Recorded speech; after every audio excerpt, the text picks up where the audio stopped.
할렐루야. 오늘도 기도의 자리에 참여하신 모든 분들을 주의 이름으로 환영합니다. 오늘 우리에게 주시는 말씀을 읽고 제가 말씀 전하고 함께 기도하는 시간 갖도록 하겠습니다. 요한복음 11장 17절 말씀입니다. 요한복음 11장 신약성경 요한복음 11장 165페이지 17절 말씀부터 27절까지 말씀을 우리 함께 봉독하겠습니다. 찾으셨으면 요한복음 11장 17절 말씀입니다.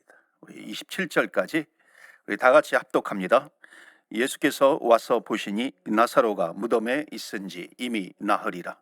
베다니는 예루살렘에서 가깝기가 한 오리쯤 되매 많은 유대인이 마르다와 마리아에게 그 오라비의 일로 위문하러 왔더니 마르다는 예수께서 오신다는 말을 듣고 곧 나가 맞이하되 마리아는 집에 앉았더라.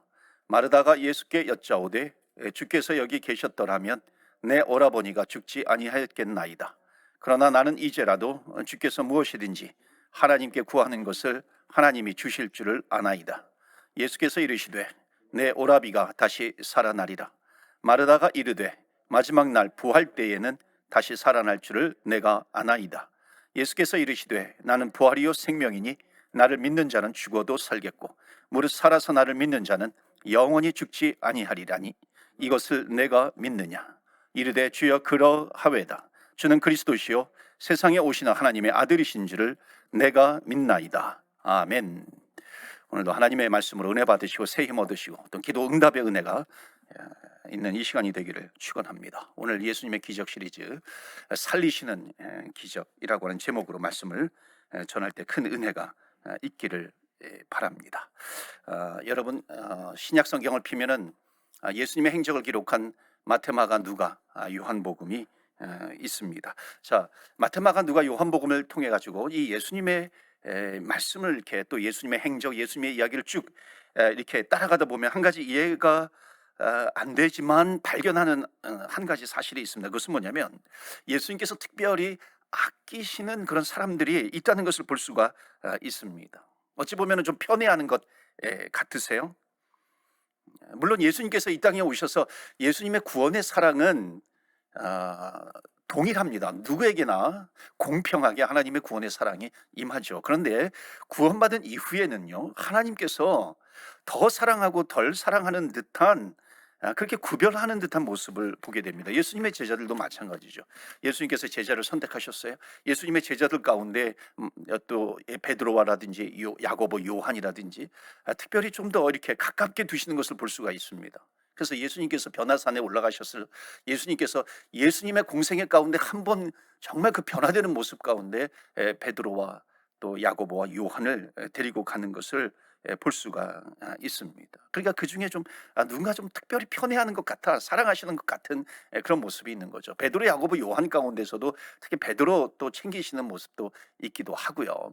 또 마지막에 십자가에 달려 돌아가실 때에 또 요한을 또 끝까지 또 요한에게 말씀을 전하시면서 또 내 사랑하는 제자라고 이렇게 부르는 것을 볼 수가 있습니다. 여러분, 그러니까 자녀를 키워보면 그렇지 않습니까? 자녀를 키워보면은요, 자녀를 향한 부모님의 사랑은 매 한 가지예요. 동일합니다. 자, 그런데 특별하게 또 열 아들 가운데 특별히 더 이렇게 마음이 짠하게 가는 자녀가 있잖아요. 대표적으로 두 가지입니다. 하나는 뭐냐면 좀 약한 자녀예요.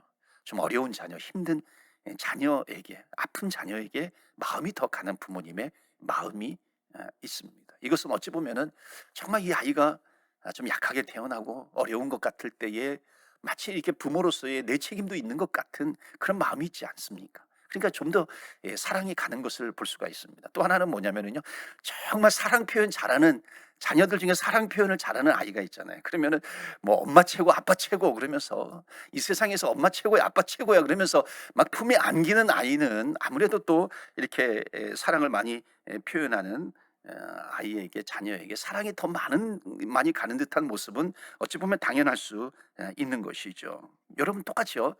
예수님의 사랑을 한번 보실까요? 예수님이 인격적인 하나님이십니다. 여러분, 예수님께서 마치 누군가를 더 특별하게 사랑하시는 것 같이 보일 때가 있지 않습니까? 정말 약한 사람들, 어려운 사람들, 힘든 사람들, 정말 고난의 고통의 길을 걸어가고 있는 사람들. 어찌 보면 예수님께서 그런 사람들에게 더 관심을 갖는 것 같습니다. 왜 그렇습니까? 응원하시는 거죠. 너가 거기서 포기하면 안 돼. 좌절하고 넘어지면 안 돼. 끝까지 너가 일어나야 돼. 마치 예수님께서 응원하시듯이 그 어렵고 힘든 고난의 길을 걸어가고 있는 사람들, 약한 사람들, 질병 가운데 있는 사람들, 환경적으로 넘어지기 쉬운 사람들, 그런 사람들을 주님께서 더 그들을 향해서 관심을 가지시고 또 사랑을 베풀어 주시는 것을 볼 수가 있습니다. 아무래도 예수님의 관심이 형편이 어렵거나 가난하거나 막막하고 안타까운 삶을 살아가는 사람들에게 부모님의 심정으로 사랑이 더 간다라고 하는 겁니다. 자, 또 어떤 사람에게 예수님의 사랑이 더 가냐면은요, 예수님, 마치 엄마 아빠 최고 그런 것처럼 예수님을 더 사랑하는 사람. 어떤 환경 가운데 있어도 나는 예수님 없이는 나는 못 살아요. 예수님, 정말 예수님에게 사랑합니다. 사랑합니다. 그 사랑을 표현하는 이 하나님의 자녀, 예수님의 품에 안기는 사람, 정말 예수님이 최고인 걸로 아는 사람.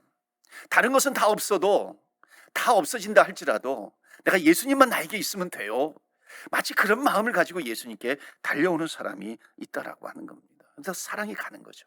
그 베드로 같은 사람 보면은요, 정말 이 풍랑 가운데서도 예수님이 딱 보이니까는요, 정말 헤엄쳐서 이렇게 갈 정도로 정말 예수님께 더 가까이 나아갔던 그런 베드로의 모습도 볼 수가 있는 겁니다. 여러분, 부활의 소식이 들렸어요. 부활의 소식이 들렸을 때 만사를 제껴놓고 그 빈무덤을 향해서 간 사람들이 누구예요? 그 제자들 가운데 또 베드로와 요한이라고 하는 겁니다. 예.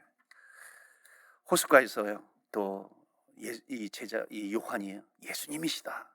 예수님 이제 십자가에 죽으시고 고향으로 돌아가 가지고 또 이렇게 고기를 잡고 있을 때 예수님을 볼 때에 정말 예수님이다, 예수님이다. 그리고 달려갔던 제자 요한 아니겠습니까?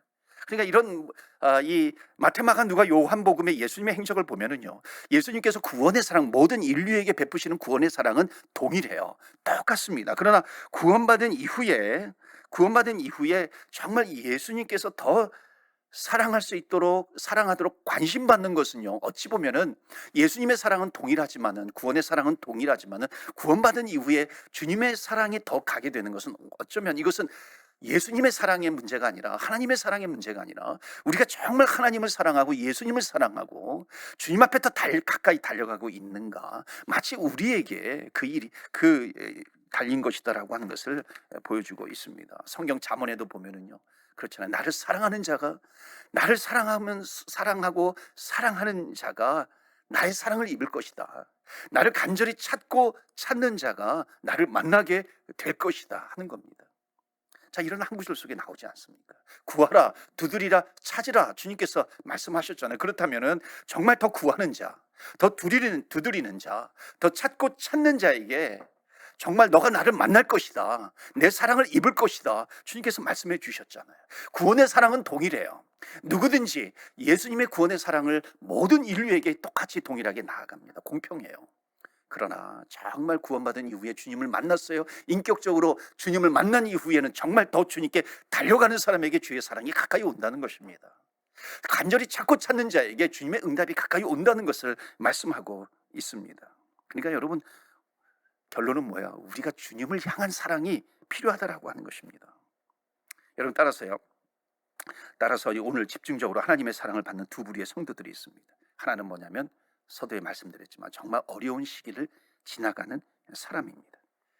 여러분, 그런 사람들 보면은 주님께서 정말 마음이 짠하신 것 같아요. 끝까지 격려해 주시고 관심 가져주시고 붙들어 주시고 라고 이렇게 하는 겁니다. 두 번째로요, 내 살기가 그렇게 주님이 관심을 가지고 도와주셔야 될 정도로 내가 무슨 어떤 코너에 몰린 그런 삶을 사는 것이 아니라 할지라도 여전히 주님으로부터 사랑받을 수 있는 방법이 있다는 것입니다. 그것이 뭐예요? 주님 사랑합니다. 주님 최고입니다. 어떤 것보다도 내가 주님이 더 좋습니다. 적극적으로 주님에 대해서 사랑을 표현하는 그런 사람, 하나님의 사랑이 그 안에 머물러 있다는 것입니다. 그렇기 때문에 오늘 우리가 주님 앞에 나아가자는 거예요. 더욱 가까이 나아가자는 거예요. 적어도 우리가 금요 기도에 참여했어요. 기도의 자리에 왔어요. 우린 주님을 아는 사람이, 주님을 만난 사람이에요. 나름대로 체험이 있어요. 그렇다면 오늘 기도의 자리에서 내가 더 주님 앞에 가까이 나가겠습니다. 내가 더 주님 사랑합니다 하면서 나아가겠습니다. 간절히 구하고 찾고 나아가겠습니다. 정말 주님을 더 뜨겁게 만나기를 원합니다. 그러니까 마치 내 상황이 좀 어렵다 할지라도, 물론 상황이 어려울 때 하나님께서 관심을 가지시겠죠. 그러나 거기에서 끝나는 것이 아닙니다. 마치 하박국 선지자가 마지막 고백했던 것처럼, 하박국서에 무화과 나무에 열매가 없어요. 포도나무에 소출이 없어요. 외양간에 소가 없다 할지라도요, 나는 여호와 하나님으로 인해서 기뻐합니다. 주 하나님을 내가 찬양합니다. 이런 심정을 가지고, 이런 마음을 가지고 주님 앞에 나오는 자, 그러니까 환경에 상관없이 주님이 최고입니다. 이런 마음, 이런 믿음을 가지고 나오는 자, 하나님의 사랑이 점점 가까이 온다는 것입니다. 하나님의 사랑이 나에게 머물고 있다는 것입니다. 여러분, 오늘 그 사랑을 체험합시다. 주님 앞에 간절히 기도하면서요. 제가 목회하면서요, 요즘 정말 흔치 않은 경험들 많이 합니다. 이 코비드 기간이기 때문에 어렵잖아요. 비즈니스 하다가요, 폐업을 하게 되잖아요. 저는 목회하면서요, 한국에서도 그리고 저기 퀘벡 몬트리올에서도 그렇고, 여기에서도 그렇고요. 여기에서는 짧은 3년의 기간이지만은 정말 개업 예배라든지 이사 예배나 개업 예배 이런 거 많이 했습니다. 그러니까 개업 예배 가면은 정말 하나님의 축복을 간절히 사모하잖아요. 처음 시작은 미약하지만 정말 창대하게 될 것을 믿는 마음으로 축복하면서 말씀을 전하죠. 그런데 요즘 코비드 상황 때문에 가게 문을 닫아야 돼. 어쩔 수 없이 폐업을 해야 돼. 그런데 연락이 오는 거예요. 목사님, 우리가 폐업을 하는데 문을 닫게 되었어요. 그럼 그 마음, 그 이야기를 들으면요, 정말 막 이 목회자는요, 담임 목사는 막 무너지는 것 같습니다. 정말 끝까지 버텨야 되는데. 그런데 뭐라고 얘기했냐면, 목사님, 폐업 예배 좀 드려주세요. 폐업 감사 예배를 드려주세요. 정말 흔치 않은 그런 경험을 하게 됩니다. 물론 간혹 폐업하는 것에 대해서 예배를 드리기도 해요. 왜냐하면 또 폐업하고 하나님께서 더 좋은 비즈니스를 주시고, 또 하나님께서 다른 곳으로 인도해 주시고 그러셔서, 그래서 이제 폐업 예배를 드리기도 합니다. 그런데 그게 아니에요. 모든 거 다 잃어버린 것이잖아요. 안 돼서, 정말 안 돼요. 버텨보았는데 안 돼요. 그러면서 폐업 예배를 드려달라고 하는 겁니다. 여러분, 얼마나 마음이 아려오는지요. 그런데 여러분, 정말 깨닫는 것이 있어요. 우리가 부할 때도 하나님은 나의 하나님, 내가 어려울 때도, 가난할 때도 하나님은 나의 하나님이세요. 정말 돈이 필요할 때도 나의 하나님, 내가 심지어 망한다 할지라도 여전히 나의 하나님. 폐업 감사 예배를 드려달라고 하는 거예요. 그 마음, 그 이야기를 듣고 같이 가서 예배를 드리고, 정말 하나님의 사랑이 가득가득 부어질 수 있도록 간절히 사모하면서 또 기도합니다. 주신 자도 하나님, 취하신 자도 하나님, 앞으로 열어주실 하나님을 믿고 신뢰하면서 미리 감사하는 고백을 듣고 더 감동하기도 합니다. 여러분, 우리가 잘 되면 하나님 앞에 감사할 수 있어요. 감사의 고백을 올려드릴 수 있습니다. 그런데 여러분, 정말 안 될 때, 망했을 때 하나님 앞에 감사 올려드리는 거 쉽지 않습니다. 요즘 제가 우리 성도님들하고 화요일 저녁하고 금요일 저녁에 제자 훈련을 하고 있습니다. 제자를 하는데 제가 마음에 소원이 됐어요. 우리 제자, 정말 주님의 제자로 우뚝 서야 되는데, 제자로 우뚝 서게 되기 위해서는 한 가지 소원이 있었어요. 생기더라고요. 폐업 감사 예배 드릴 수 있는 제자가 되게 해 주시옵소서. 여러분, 폐업이라고 하는 건 뭐예요? 완전히 앞이 막힌 겁니다. 캄캄한 거예요. 망한 거예요. 정말 외양간에 소가 없어요. 이 포도나무에 소출이 없는 거예요. 무화과나무에 없어요. 아무것도 없어요. 비즈니스 하면 다 망한다는 그런 뜻입니다. 그럼에도 불구하고 내가 여호와 하나님으로 인하여 기뻐하리로다, 여호와 하나님께 내가 감사하리로다 하는 겁니다. 여러분, 정말 이러한 상황 가운데서도 감사할 수 있는 사람, 하나님 최고야, 정말 하나님 내가 다 잃어도 하나님은 내가 놓칠 수 없어요. 정말 끝까지 하나님의 사랑이 머물러 계시는 줄 믿습니다. 여러분, 그래서 우리가 날마다 돌아봐야 될 것은 뭐냐면요, 내가 얼마나 가졌느냐, 이게 아니라 하나님이 정말 나를 얼마나 사랑하고 계시는가 하는 겁니다. 여러분, 환경에 상관없이 예수님을 사랑한다면, 정말 환경에 상관없이요, 예수님의 사랑이 내 안에 머물게 될 줄로 믿습니다. 여러분 정말 환경이 그렇다 할지라도요, 어려운 환경으로 내몰린다 할지라도 주님께 내 시선을 떼지 않는 사람, 주님께 고정하고 있는 사람, 여러분 반드시 하나님께서요, 주님께서 우리에게 시선을 고정시키실 것입니다. 내가 너와 함께합니다. 놀라지 마, 두려워하지 말라. 절대로 시선을 떼지 않으시는 하나님이십니다. 여러분 지금까지 우리가 무엇을 많이 들어왔어요? 하나님은 얼마나 나를 사랑하시는가? 하나님은 당신을 사랑하십니다. 우리가 얼마나 많이 전했고요, 얼마나 많이 내가 이 고백을 해왔고 이 말씀을 들었어요. 그래서 하나님 나 사랑하시지, 우리가 이런 것에 대해서 의심하지는 않아요. 그런데 여러분 정말 내가 뜨겁게 하나님을 사랑해야 된다라고 하는 것에 대해서는요, 얼마나 우리가 많이 들어왔는가, 많이 고백하고 있는가. 진짜 중요한 것은요, 우리가 주님을 얼마나 사랑하느냐, 이게 굉장히 중요하다는 거예요. 왜? 나를 사랑하는 자가 나의 사랑을 입는다 그랬잖아요. 나를 간절히 찾는 자가 나를 만나게 되리라 만나셨잖아요. 말씀하셨잖아요. 그러니까 하나님 나 사랑하시는 거 알아요. 그러나 정말 내가 예수 믿고 구원받았어요, 하나님의 자녀가 되었어요, 기도의 자리에 나왔어요, 기도하기 위해서 나왔어요. 그러면 우리의 마음은, 우리의 믿음은 어떻게 되겠어요? 하나님 내가 간절히 주님을 찾습니다, 하나님은 내가 사랑합니다, 그 마음을 가지고 나와야 된다라고 하는 것입니다. 그래서 이따가 이제 찬양할 거예요. 찬양할 때 우리 찬송가 몇 장인지 모르겠지만 내 구주 예수를 더욱 사랑, 내 마지막 고백하는 거, 내 주를 더욱 사랑, 내 구주를 더욱 사랑. 한때는 제가 이 찬양하면서 내가 마지막 이렇게 숨을 거둘 때 부르고 싶은 찬송이 바로 이 찬송 중에 하나가 바로 이거였어요. 그래서 내가 만약 숨을 거두게 되면 이 찬송을 나에게 좀 불러달라, 그렇게까지 얘기할 정도로 참 좋아했던 그런 애창 찬송입니다. 내 구주 예수를 더욱 사랑, 엎드려 비는 말 들으소서. 어떻게 하면 내가 좀 더 주님을 사랑할 수 있을까? 여러분 몇 날 며칠 이 한 가지 때문에 여러분 고민해 보신 적 있습니까? 자다가 깨어나서 내가 주님을 더 정말 사랑하고 싶어요, 이런 마음을 가져보신 적이 있으십니까? 주님을 더욱 사랑하고 싶어가지고 정말 주님을 어떻게 하면 내가 더 사랑할까, 그것 때문에 울어보신 적이 있으십니까? 여러분 오늘 바로 그 자리 아니에요. 오늘 주님 앞에 나와서 내가 주님을 정말 사랑합니다, 이 고백하면서 이 믿음을, 이 마음을 드리면서 주님 앞에 나오는 자, 하나님의 사랑이 머물 것이고요, 주님께서 더 가까이 나에게 다가오시는 것이고요, 나를 만나주시는 것입니다. 오늘 바로 그 시간이 되기를 축원합니다. 그래서 우리는요, 하나님을 사랑해야 돼요.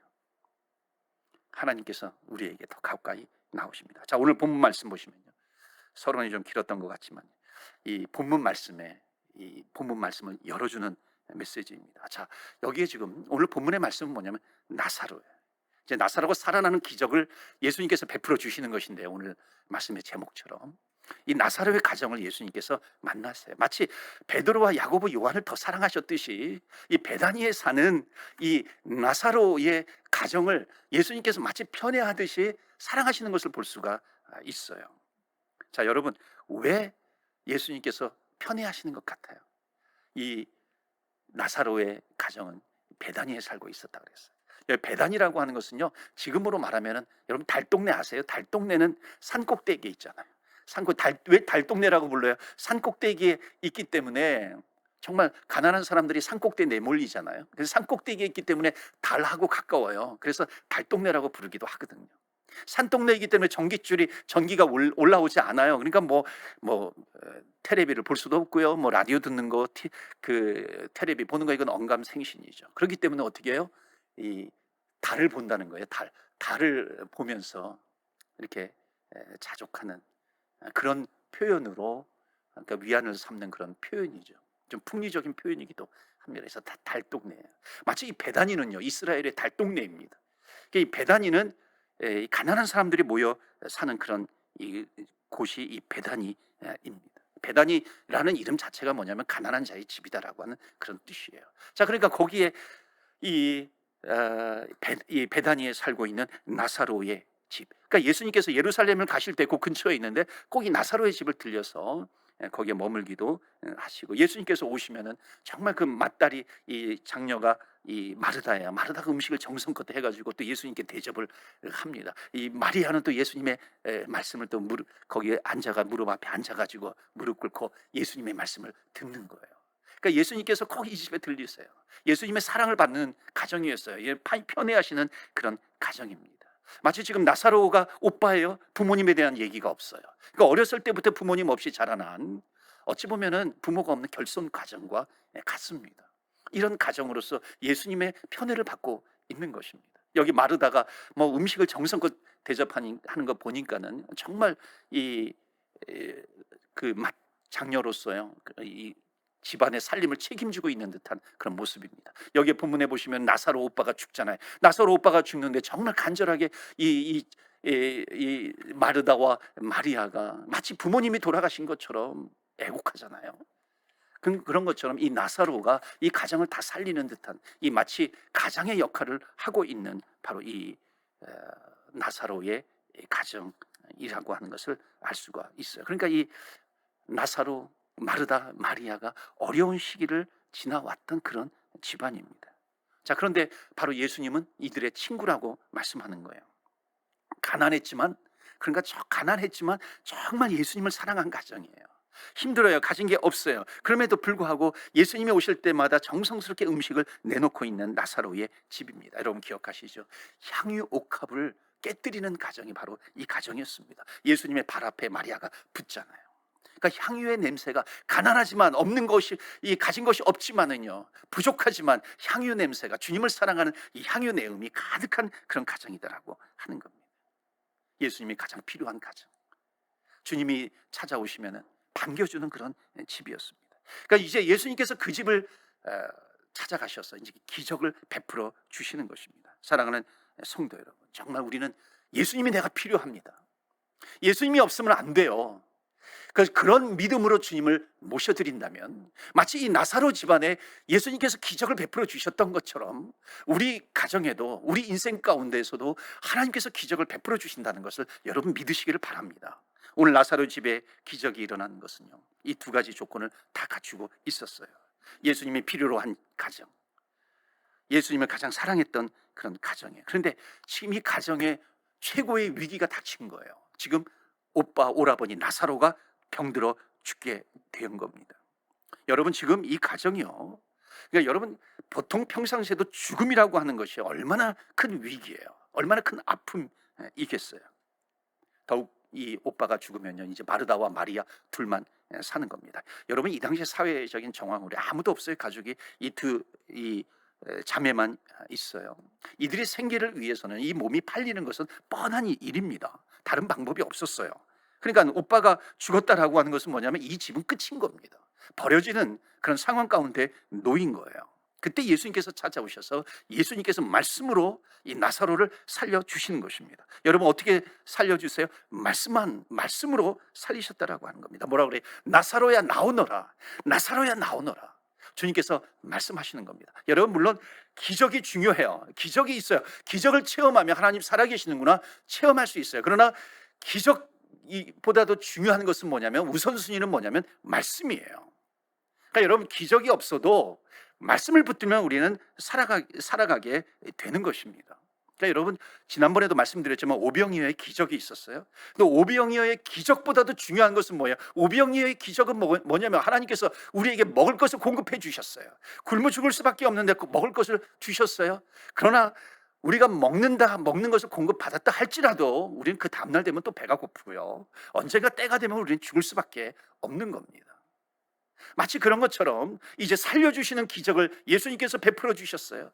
살려주시는 우리가 기적을 체험했지만은 언젠가는 또 죽을 수밖에 없다라고 하는 겁니다. 여러분, 이 기적이 주는 메시지가 있어요. 그것은 뭐냐면, 그 핵심은 뭐예요? 오병이어의 핵심은 뭐냐면, 누가 생명의 떡이냐?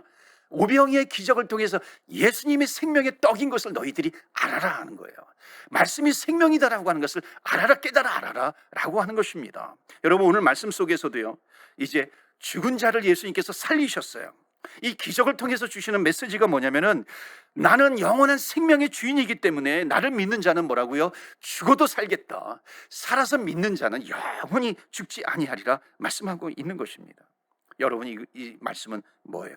죽어 있는 사람의 생명은 누구에게 달려 있는가? 예수님께, 하나님께 달려 있다는 것을 말씀하고 있는 것입니다. 우리의 생명을 주관하시는 분이 누구예요? 하나님이시라는 겁니다. 이 생명의 주권자 바로 예수님, 이걸 보여주시는 것입니다. 그래서 여러분, 이 목적이 사람들에게 보여주어서 하나님께 영광 돌리게 하기 위해서 예수님께서 찾아오셨어요. 기다리셨다가 찾아오셔서 기적을 베풀어 주신 겁니다. 자, 기적을 베풀어 주시는데 이제 이 가정에 보면요, 이상한 믿음이 나와요. 희한한 믿음이 나와요. 나오지 말아야 될, 드러나지 말아야 될 그런 믿음이 나옵니다. 이상한 믿음이 드러나요. 그것이 뭔지 아십니까? 자, 죽은 자가 살아날 것을 믿는 것 같아요. 이 마르다의 고백을 보면 죽은 자가 살아날 것을 믿는다고 고백을 하는데, 근데 좀 이상한 고백이에요. 왜 그런지 아십니까? 예수님이 죽은 자를 살리신다라고 하는 것에 대해서 이 믿음이 어떤 믿음이냐면, 과거의 예수님에 대해서는 내가 믿어요 그러는 겁니다. 그런데 지금은 내가 예수님에 대해서 내가 믿지 않아요 라고 하는 듯한 그런 이상한 고백을 하고 있는 겁니다. 여러분, 한번 21절 말씀 보시겠어요? 21절에 보면 마르다가 예수님이 오시자마자 하소연을 하는데 뭐라고 하냐면, 21절에 마르다가 예수께 여짜오되 주께서 여기 계셨더라면 내 오라버니가 죽지 아니하였겠나이다. 여러분, 이게 무슨 말씀이에요? 무슨 말이에요? 이게 지금 마르다가 뭐라고 얘기하는 겁니까? 지금 오빠가 죽었어요. 그런데 지금 예수님께서 오셨어요. 뭐라 그래요? 지금 예수님께서 오셨음에도 불구하고 too late, 너무 늦었어요. 예수님 지금 너무 늦게 오셨다는 겁니다. 어제 오셨으면 되는 거예요. 과거에 오셨으면 되는 거예요. 그런데 지금 예수님 너무 늦게 오셨습니다 하는 겁니다. 여러분, 지금 마르다의 믿음은 무엇을 얘기하는 줄 아십니까? 어제의 믿음은 있어요. 그런데 문제는 뭐냐면 오늘의 믿음은 없다는 거예요. 아니, 어제 예수님께서 기적을 베풀어 주신 거 내가 그것은 믿어요. 그런데 오늘 예수님께서 기적을 베풀어 주시는 것에 대해서는 내가 믿지 못하겠어요 라고 하는 그런 고백입니다. 여러분, 기적은요, 어제의 믿음에서 기적이 나오는 것이 아닙니다. 지금의, 오늘의 이 믿음에서 기적이 나오는 거예요. 그래서 기적은 오늘의 믿음입니다. 여러분, 그것을 지금 말씀하고 있는 것인데, 지금 마르다는요, 지금 오늘의 믿음은 없어요. 어제의 믿음은 있는 거예요. 여러분, 우리도 그렇지 않습니까? 우리도 말씀을 드릴 때 성경 말씀에, 예를 들어서 여리고성이 7일 만에 여리고성이 와르르 무너졌습니다. 그러면 우리는 아멘 하지 않습니까? 이 모세가 이 홍해 바다를 향해서 이 나무를 쭉 이렇게 펼칠 때에 홍해 바다가 갈라질 때 우리는 아멘 합니다. 요단강이 갈라질 때 우리는 아멘 해요. 반석을 치니까 물이 나와요. 우리는 아멘 합니다. 여러분, 여기 지금 마르다가 얘기하는 거예요. 예수님, 오늘 우리 오빠가 죽었으니까 곤란하지만 어제 오셨으면 좋았을 텐데, 살렸을 텐데. 그래서 나는 어제의 예수님은 믿지만 오늘의 예수님은 내가 믿지 못하겠어요 그런 거예요. 어제의 기적은 내가 믿지만 오늘의 기적은 내가 믿지 못하겠어요. 지금 마치 지금 이렇게 고백하고 있는 겁니다. 여러분, 오늘날 기적이 있습니까? 없습니까? 기적이 있어요? 없어요? 있습니다. 여러분, 물론 우리가 기적만 기대하면 그 믿음은 병든 믿음이죠. 기적보다 중요한 것은 말씀입니다. 말씀이에요. 그래서 여러분, 말씀을 A라고 하고요, 기적을 B라고 한다면요, 말씀이 우선입니다. 이거는 분명해요. 항상 우리의 믿음은 어디에서 출발해야 돼요? 말씀에서 출발을 해야 합니다. 여러분, 우리가 무슨 환상을 봐요? 꿈을 꿔요? 환상을 보고 꿈을 꾸고 그런다 할지라도요, 그것보다도 우선되는 것이 뭐예요? 말씀입니다. 그러니까 환상이라든지 꿈이라든지 이런 것을 보게 되면 반드시 말씀으로 그것을 검증해야 된다는 거예요. 말씀을 사라지고 말씀은 없고 꿈이라든지 환상이라든지요, 그거 위에서만 춤을 추게 되면은요, 말씀을 온데간데 없어지고 이상한 현상만 나타나게 되는 그런 것이 있어요. 물론 우리는 신비적인 체험, 성경에 신비가 왜 없겠어요? 신비적인 체험이 있는 것이죠. 그러니까 여러분, 아무리 항상 어떤 경험과 신비적인 체험, 여러분, 그것보다도 뭐가 중요한 것이냐면 성경이 중요한 겁니다. 말씀이 중요한 거예요. 그렇다면은 여러분, 말씀에 기반을 두어서 말씀의 전제하에서 기적이 일어날 수 있어요, 없어요? 일어날 수 있다는 것입니다. 말씀이 우선이 되고 있어요. 말씀 위에서 기적은 일어난다라고 했을 때에 그 기적이 얼마나 하나님께서, 예수님께서 나에게 베풀어 주신 기적인가라고 하는 것을 확신할 수 있는 거예요. 그 주님께서는 기적을 베풀어 주시는 겁니다. 그러니까 지금 성경 안에 나타나는 성경의 이야기이지, 이런 것은 기적이 없어, 오늘날 기적이 없어, 이렇게 생각하는 신앙, 잘못된 신앙이라고 하는 것입니다. 여러분, 우리가 기적에 대해서 너무 집착해서도 안 되지만은요, 예를 들어서 말씀이 주식이라고 한다면은요, 우리는 또 뭐 영양도 보충을 하잖아요. 뭐 비타민도 먹고 그러잖아요. 비타민 A, 비타민 D, 비타민 C 이런 것도 먹잖아요. 그런 것처럼 여러분, 말씀은 우리가 붙들어야 돼요. 그러나 그 말씀 위에서 하나님께서 베풀어 주시는 기적이 얼마나 많은데, 여러분, 그것을 우리가 다 놓쳐버려요. 그것을 다 버려버려요. 믿지 않아요. 여러분, 지금도 선교지 같은 데 가면 기적은 계속해서 벌어지는 겁니다. 이루어져요. 어제 예수님은 믿지만 오늘의 예수님은, 지금 예수님을 앞에 두고도 지금 믿지 못하고 있는 겁니다. 그러니까 예수님이 어제 오셨더라면 살아났을 텐데, 여러분, 이게 무슨 믿음이에요? 예수님께서 너무 답답하시니까 뭐라고 말씀하시냐면 23절 보시겠어요? 23절 보면 예수께서 이르시되 너의 오라비가 다시 살아나리라. 여러분, 예수님이 얼마나 답답하셨으면 너의 오라비가 다시 살아나리라 이렇게 말씀하셨겠어요? 너의 오라비가 다시 살아나리라 그러면은 마르다는 뭐 하면 돼요? 아멘 그러면 되는 겁니다.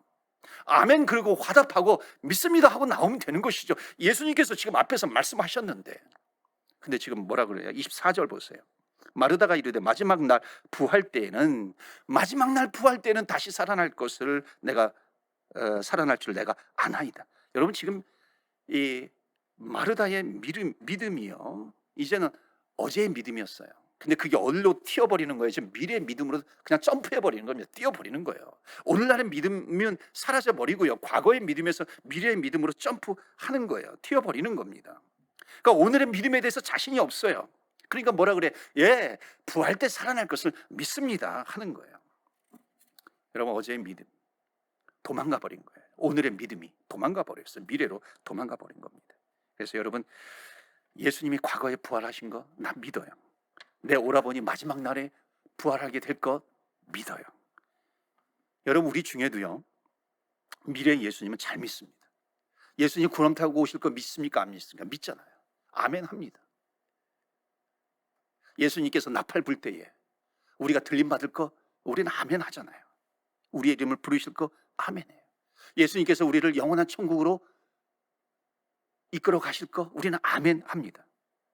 근데 주님께서 오늘 기적을 베풀어 주실 것입니다. 조용해요. 아멘이 잘 안 나와요. 여러분, 미래는 너무나도 잘 믿어요. 과거에 이런 기적이 있었다라고 하는 건 너무나도 잘 믿어요. 그런데 여러분, 오늘날에 하나님께서 기적을 베풀어 주신다는 이 믿음을 우리가 얼마나 붙들고 있는가. 그러니까 믿음에도 세 종류가 있어요. 과거의 믿음이 있고, 현재 오늘의 믿음이 있고, 미래의 믿음이 있다는 겁니다.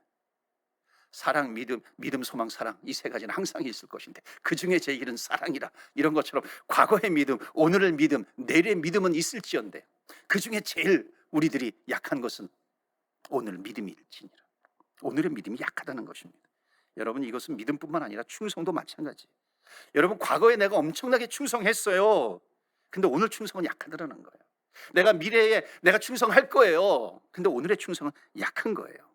내가 뭐 2년 후에, 3년 후에 내가 60이 되고 내가 70이 되면 내가 충성하겠습니다. 내가 선교지에 가겠습니다. 근데 오늘의 충성은 약한 거예요. 미래의 충성을 얼마나 잘하는지 몰라요. 여러분, 헌금도 마찬가지입니다.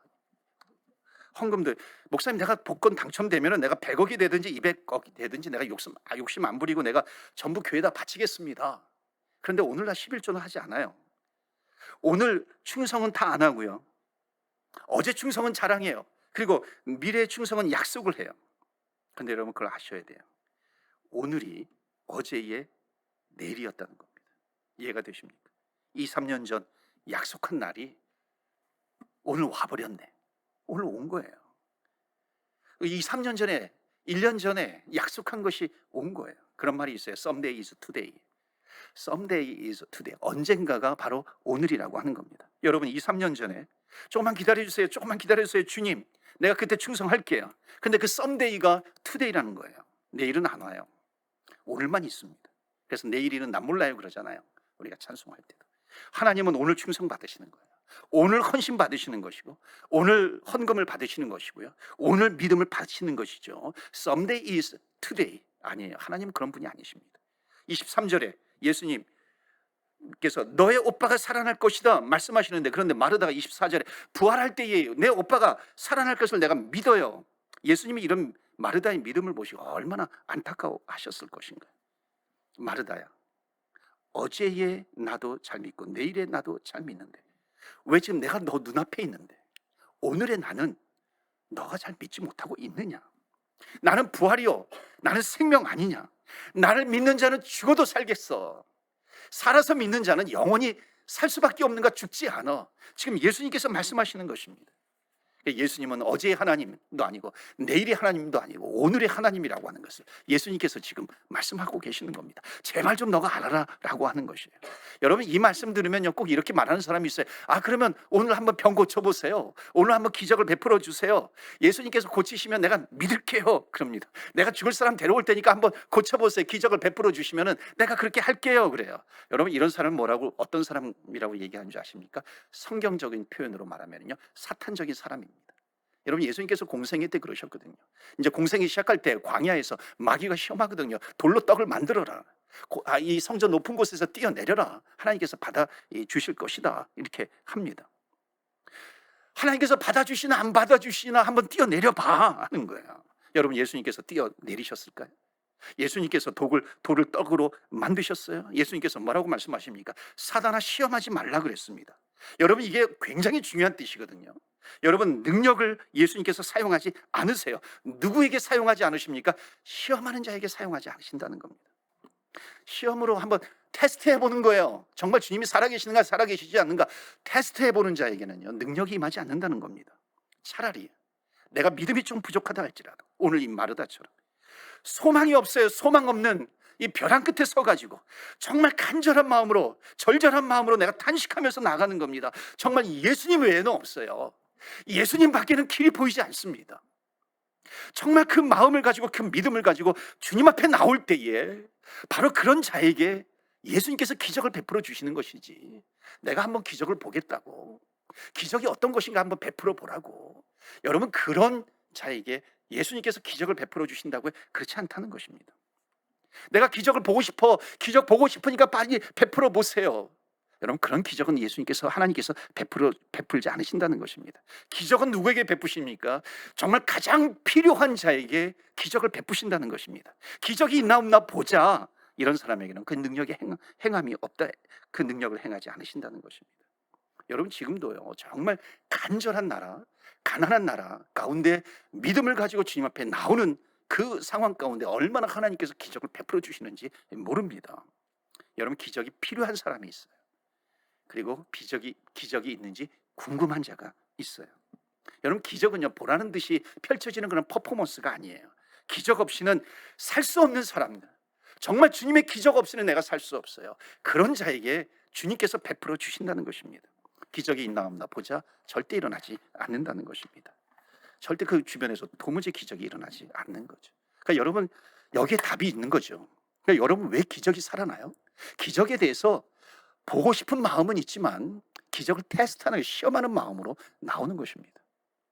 그 미국의 토마스 제퍼슨, 기적인가 우연인가라고 하는 리스토베리에 쓴 책을 제가 참 많이 읽는데요. 그건 기적인가 우연인가.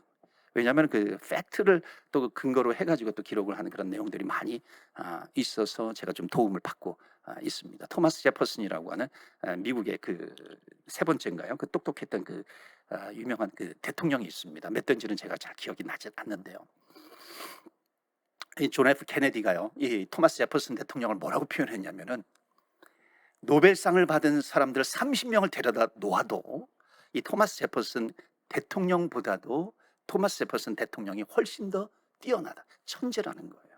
근데 이 사람이 하나님을 믿는다고 고백을 해요. 하나님을 믿는다고 고백을 하는데 성경에서 자기가 나름대로 자기가 성경을 쓸 정도로 탁월한 사람이었어. 그런데 여기에서 예수님의 기적은 다 빼버리는 겁니다. 여러분, 한 나라의 대통령이 하나님을 믿는다고 하면서 이 성경 안에 있는 예수님의 기적을 다 빼버려요. 그 나라에는 기적이 사라지게 되는 겁니다.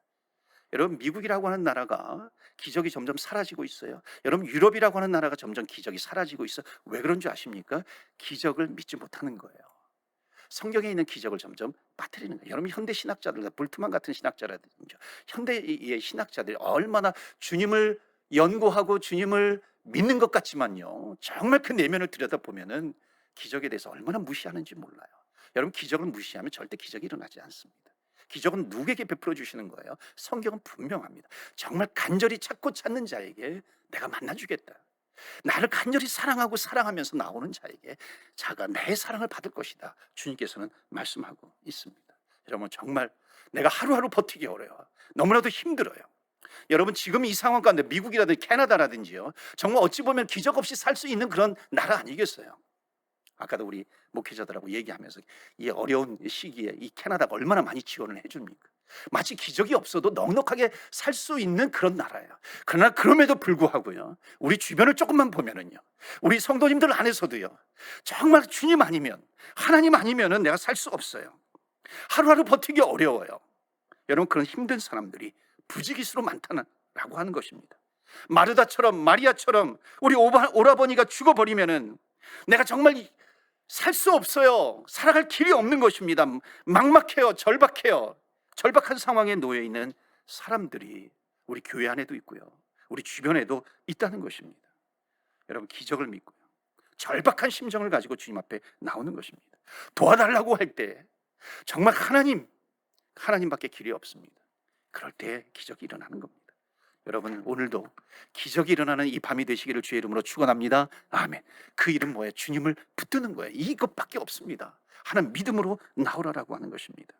여러분 정말 약함이 있을 때, 처음에 말씀드린 것처럼 약함이 있을 때, 말씀을 좀 정리하고 이제 기도해야 되겠는데, 약함을 하나님 앞에 아뢰을 때에 주님은 우리의 약함 때문에 또 우리를 집중해서 보세요. 도와주실 겁니다. 그런데 여러분 약하다고 다 도와주시는 게 아닌 것이죠. 여러분 이 세상 약한 사람들에게 예수님께서 다 역사하시나요? 아니죠. 약한데도 불구하고 주님 최고예요. 주님 내가 사랑합니다. 주님을 향한 마음 변치 않는 사람들에게 주님께서 다가오시고 주님께서 기적을 베풀어 주시는 것입니다. 내가 약해요. 힘들어요. 어찌 보면 세상에서 소외당했어요. 그럼에도 불구하고, 약함에도 불구하고 내가 하나님을 원망하지 않는 것입니다. 약함에도 불구하고 하나님을 향해서 내가 독소를 퍼붓지 않아요. 약한데도 불구하고 하나님 나를 왜 이 지경으로 만드셨어요? 원망하지 않아요. 약해도 주님 최고인 줄 믿고 주님 앞에 나오는 사람입니다. 그 사람에게 내가 환경과 상관이 없이 주님께서 내 이름을 부르실 때에 내가 그를 사랑하고 내가 그에게 기적을 베풀겠다. 주님께서 우리에게 다가오시는 것입니다. 한 가지만 제가 간증하고 마치도록 할게요. 오래전에, 몇 년 전이죠, 제가 동부에 있을 때 원주민 선교 가서 있었던 일입니다. 티미스 카밍이라고 하는 곳인데요, 한 70여 명이 이렇게 훈련을 받고 이제 동시에 세 군데 원주민 와고식, 티미스 카밍, 또 마나왕, 또 이런 마을로 이렇게 흩어져서 이제 선교를 합니다. 그 중에 이제 티미스 카밍이라고 하는 곳에 갔는데, 이렇게 둘째 날 셋째 날 되면은 팀을 꾸려가지고 이제 집집마다 방문을 하면서요, 바로 복음을 전하면 또 거부 반응이 생기기도 하거든요. 그래서 기도 제목이 무엇입니까? 이렇게 물어봐요. 그럼 기도 제목을 얘기해 주면 그 기도 제목을 가지고 간절히 기도합니다. 그런데 어느 가정에 들어갔는데 거기에 나탈리아라고 하는 한 그 여인이 있어, 원주민 여인이 있었어요. 그때 이제 제 아내가 이제 그 팀장이 돼가지고 이제 다니면서 이제 같이 그 가정을 위해서 기도를 해주는데요. 근데 이제 로버트라고 하는 남자, 그 로버트는 이제 백인 남자였어요. 기독교인이었고요. 그리고 결혼을 했어요. 그리고 과거에 주님을 만났어요. 예수님을 영접하기도 했어요. 그런데 우리가 그 선교 간 그 3개월 전부터 어떤 충격 때문에, 말할 수 없는 그런 충격 때문에 깊은 그 우울증에 빠진 겁니다. 근데 어느 정도로 빠졌냐면요, 그때가 이제 7월 달입니다. 원주민 선교 7월 달에 가거든요. 얼마나 뜨거워요. 근데 그 뜨거운 날 그 집 안에서 불을 피는 겁니다. 벽난로 펴놓고요. 그 앞에서 이불을 뒤집어 쓰는 거, 실내잖아요. 실내임에도 불구하고 선글라스를 끼고 있어요. 자그마치 3개월 동안 계속 그러고 있는 겁니다. 그냥 앉아가지고 졸리면 그냥 자고, 그 먹는 것 뭐 제대로 먹겠어. 그러니까 삐쩍 말라 있는 겁니다. 3개월 동안 움직이지 않아요. 남편이 말을 걸어도 말을 하지 않아요. 마치 벙어리처럼 된 거예요. 그래서 남편이, 그 로버트가 기도 제목을 우리 선교팀에다가 준 겁니다. 그래서 그 기도 제목을 이제 가지고서 그 가정에 가가지고 정말 간절히 기도했죠. 정말 그들을 붙들고 있는 어둠의 영을 묶어주시고 간절히 기도하고, 그리고 돌아왔어요. 근데 그 다음날 이제 마지막 날은 이제 스트리트 페스티벌 해가지고 음식을 차려놓고 원주민, 마을의 모든 원주민들을 초대를 합니다. 그리고 이제 거기서 이제 파티하고, 그리고 거기서 또 찬양도 하고, 그동안 일주일 동안 했던 행사들을 하고요. 그리고 또 복음도 전합니다. 그런데 그때 이 행사를 하는데 저기 멀리서 뚜벅뚜벅 누군가가, 한 패밀리가 걸어오고 있는 거예요. 보니까는 바로 그 나탈리아라고 하는 그 여인이 그 남편과 함께 또 친척들과 함께 한 가족이 뚜벅뚜벅 우리 선교팀을 향해서 걸어오고 있는 겁니다. 그 순간에 정말 하나님께서 그 영혼에게 자유함을 허락해 주셨구나. 나중에 이 여인이 와서 고백을 하는데, 정말 우리 선교팀이 와가지고요 간절히 기도해 주는데, 그때까지 그냥 꾸부려 여러분 생각해 보세요. 3개월 동안 그냥 뒤집어 쓰고요, 그 뜨거운 날 그 벽난로 앞에 불을 피워놓고요 선글라스를 끼고서 계속 있는 겁니다. 그때 간절히 기도해 주는데 그날 깊은 잠을 자게 됐다는 거예요. 그리고 주님께서 나타나셔서, 주님께서 다시 나를 찾아오셔서 나에게 평안을 주시고 나를 사랑해 주시는 주님을 만나게 된 거예요. 그래서 그 스트리트 페스티벌 때 그것을 하면서 간증을 쭉 하는 겁니다. 그러니까 불어로 간증을 하고, 또 이쪽에서 또 통역을 하고, 이렇게 하면서, 그러면서 정말 하나님께서 나를 다시 사랑해 주셨는데, 하나님께서 다시 나를 만나 주셨는데, 그러니까 이 하나님의 사랑을 내가 이제는 놓치고 싶지 않아요. 계속 붙들고 싶어요. 나중에 거기에 이제 참여했던, 같이 왔던 그 친척이 삼촌이 알코올 중독자였어요. 그 모습을 보면서 나를 위해서도 기도해 달라고, 내가 알코올 중독에서 내가 벗어나고 싶다고, 정말 간절히 또 선교팀이 그 손을 붙잡고 기도하면서 알코올에서, 이 중독에서, 어딕션에서 해방될 수 있도록 기도하는 것입니다. 얼마나 눈물을 흘리면서 기도했는지 모릅니다. 아주 역사가 나타난 것이죠. 또 이 친척이 죽었는데 시신을 찾지 못했어요. 시신을 이제 찾지 못했는데 6개월 만에 그날 또 시신을 발견하는 그런 역사도 있었고요. 나중에 이제 그 다음에 이제 1년에 한 번씩, 이제 한 달마다 가기도 하지만은 또 1년에 한 번씩 집중적으로 원주민 단기 선교를 합니다. 그럼 그때마다 그 부부가 우리의 선교를 도와주고, 그리고 함께 합력하고 동역하고, 그러면서 얼마나 아름다운 선교를 이루어 갔는지 모릅니다. 귀한 동역자가 된 거죠. 사랑하는 성도 여러분, 하나님의 사랑, 하나님의 기적은 오늘도 바닷물결처럼 밀려오고 있다는 것입니다. 여러분, 그 하나님의 사랑은 정말 바다를 다 덮고도 남는 그 하나님의 사랑입니다. 우리는 이 사랑을 붙들고 나가는 거예요. 누구는 그 사랑을 지금도 받고 있고요, 누구는 그 사랑을 받지 못함은, 여러분, 하나님의 사랑에 문제가 있는 게 아니에요. 오늘 말씀을 잘 들어보세요. 하나님의 사랑에 문제가 있는 것이 아니라 내가 정말 간절히 주님 찾고 있는 것인가, 주님을 사랑하고 있는 것인가, 여기에 달려있다는 것을 말씀하고 있습니다. 그래서 오늘 여러분 주님 앞에 나오십시오. 내가 주님을 누구보다도 사랑합니다. 이 고백을 주님은 너무나도 좋아하세요. 그럼 오늘 간절히 주님을 찾고 찾는 겁니다. 하나님, 그래서 기적의 주인공이 되게 해 주시옵소서. 이런 형편 때문에 내가 원망하는 것이 아니라, 너무 힘들어요, 좌절하고 낙심해요, 사람 만나지 못해서 너무 힘들어요, 이런 상황을 가지고 내가 하소연하는 것이 아니라, 한탄하는 것이 아니라, 그럼에도 불구하고 정말 내가 주님 최고예요, 주님 없으면 내가 못 살아요, 오늘 내가 주님을 붙듭니다.